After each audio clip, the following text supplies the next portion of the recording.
مرحبا. السلام عليكم ورحمة الله وبركاته. أنا فخر الحبة الله تأتي من دون المقاطعة Canduang البلادي Canduang Kota Laweh بالضبة في جرم بن كدو. أنا وسفير جندري المقاطعة أجم عام 2022.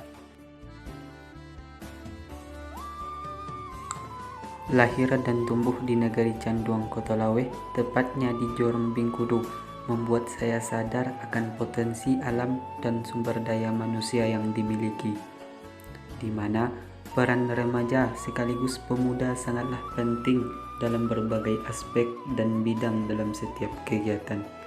Kita, para remaja, memiliki hak untuk bersekolah dan melanjutkan pendidikan. Jangan sampai hak itu terhalang oleh keinginan semata untuk menikah muda, di mana gapailah kesuksesan terlebih dahulu, bahagiakan orang tua, jadilah orang yang berguna. Masalah jodoh sudah ada yang atur, dan bahkan jodoh itu tidak akan pernah tertukar. Melalui wadah ini, saya mengedukasikan kepada seluruh remaja agar mampu bersaing dan mengembangkan potensi yang dimiliki. Dengan adanya program ini, semoga lebih membuat remaja yang akan datang menjadi lebih giat, lebih semangat lagi. Dan dengan adanya program media ini, yang tidak hanya satu lingkup saja, tetapi lebih jauh lagi cakupannya. Dengan hashtag peduli remaja,